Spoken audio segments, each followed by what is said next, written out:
আসসালামু আলাইকুম। আজ একটি মজাদার ভর্তা তৈরি করে দেখাবো। ১ম এ একটি লাউয়ের খোসাকে এভাবে আমি পিস করে কেটে নিয়েছি এবং ভালোভাবে লাউয়ের খোসাগুলোকে ক্লিন করে নিয়েছি। এরপরে এখানে আমি পেঁয়াজ নিয়ে নিয়েছি ৪ পিস, একটু মোটা করে কেটে নিয়েছি। ২ টা দেশি রসুনের কোয়াগুলোকে আমি ভালোভাবে ছিলে নিয়েছি এবং ৫-৬ টা কাঁচামরিচ নিয়ে নিয়েছি ২ ফালি করে। এবার এখানে চিংড়ি মাছের মাথাগুলোকে ভালোভাবে ধুয়ে ক্লিন করে পানি ঝরতে দিয়ে দিয়েছি।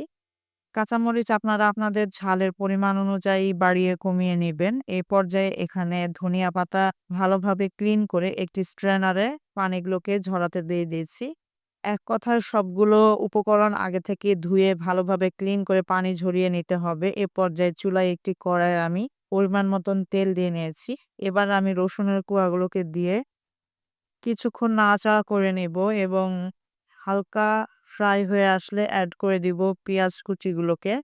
এগুলোকে দিয়েও ভালোভাবে কিছুক্ষণ নাড়াচাড়া করে নিতে হবে এবং চুলোর আঁচ কিন্তু এ পর্যায়ে একদম লোতে থাকবে। এখন এড করে দিলাম কাঁচামরিচ ফালিগুলোকে। দিয়ে আবারও একই কাজ নাড়াচাড়া করে নিতে হবে।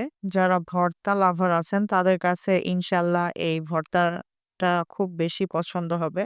লো আছে মিনিট ৫ এক নাড়াচাড়া করে নিয়ে এ পর্যায়ে এড করে দিচ্ছি ধুয়ে রাখা চিংড়ি মাছের মাথাগুলোকে এবং এটা দিয়েও খুব ভালোভাবে নাড়াচাড়া করে নিব। এ পর্যায়েও কিন্তু চুলোর আঁচ একদম লোতে থাকবে। কিছুক্ষণ পরে এড করে দিব লাউয়ের খোসাগুলোকে। এখানে ১ টি লাউয়ের খোসা আছে সম্পূর্ণ। যারা আমার চ্যানেলটিতে সাবস্ক্রাইব করেননি, তারা আমার চ্যানেলটিতে সাবস্ক্রাইব করে পাশে থাকা বেল বাটনের অল অপশনে ক্লিক করে দিবেন পরবর্তী নোটিফিকেশনের জন্য।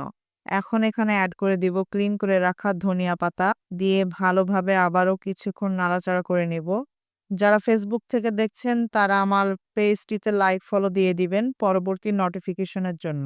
এ পর্যায়ে এখানে ঢাকনা দিয়ে ঢাকা দিয়ে দিব। কিছুক্ষণ পরে ঢাকনা তুলে আবারও নাড়াচাড়া করব। আবার ঢাকনা দিয়ে ঢাকা দিব।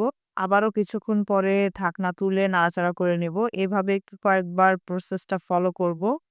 এ পর্যায়ে এখানে এড করে দিব আমি কালো জিরা। এখানে আমি কালো জিরা এড করছি ৩ টিস্পুন। আপনারা চাইলে এটাকে স্কিপ করতে পারেন। যেহেতু আমাদের পবিত্র কোরআনে উল্লেখ আছে কালো জিরা মৃত্যু ছাড়া সকল রোগের ওষুধ। এক্ষেত্রে আপনারা কালো জিরা এড করতেই পারেন। এটাতে টেস্টি যেমন হয় তেমনি কিন্তু স্বাস্থ্যের জন্য বেশ উপকারী। কালো জিরা এড করার পরে কিন্তু এখানে ঢাকনা দিয়ে আবারও ঢাকা দিব এবং চুলোর আঁচ কিন্তু লোতে থাকবে। যেহেতু কালো জিরা রঙের দিক দিয়ে কালো, সেক্ষেত্রে পুড়ে গেলে কিন্তু বেশি আঁচে আমরা বুঝতে পারবো না। তখন ভর্তাটা খেতে ভালো লাগবে না, তিতা স্বাদ আসবে। এ পর্যায়ে আমি একটু দেখিয়ে দিচ্ছি যে এখানে কিন্তু কোনো এক্সট্রা তেল নেই। এ পর্যায়ে এখানে সবগুলো রেডি হয়ে গেছে উপকরণ। ঠান্ডা হয়ে গেলে ব্লেন্ডারে ভালোভাবে ফাইন পেস্ট করে নিয়েছি। এখন আমি আপনাদেরকে দেখিয়ে দিচ্ছি যে এটা কিভাবে পেস্ট হয়েছে। এ পর্যায়ে কিন্তু একটু সফট আছে।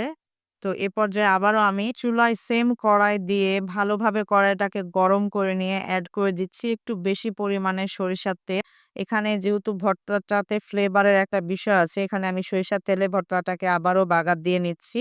এখানে এড করে দিচ্ছি আমি সেই পেস্টটাকে। এখানে চুলার আঁচ কিন্তু একদম লোতে রাখতে হবে ফার্স্ট এবং ভালোভাবে যখন ভর্তাটার সাথে তেলগুলো মিক্সড হয়ে আসবে, তখনও লো হিটে রেখেই কিছুক্ষণ ভালোভাবে নাড়াচাড়া করে নিতে হবে। চুলার আঁচটা এ পর্যায়ে এসে মিডিয়ামে দিতে হবে এবং অনবরত নাড়াচাড়া করে নিতে হবে। খেয়াল রাখতে হবে যেন কড়াইয়ের সাথে লেগে না যায়।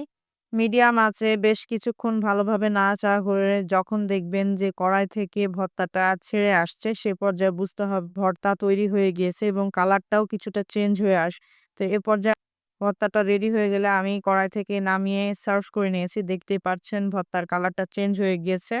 আজ আর নয়, দেখা হচ্ছে পরবর্তী কোনো রেসিপিতে। সে পর্যন্ত সবাই ভালো থাকবেন, সুস্থ থাকবেন, আমাদের জন্য দোয়া করবেন। আল্লাহ হাফেজ।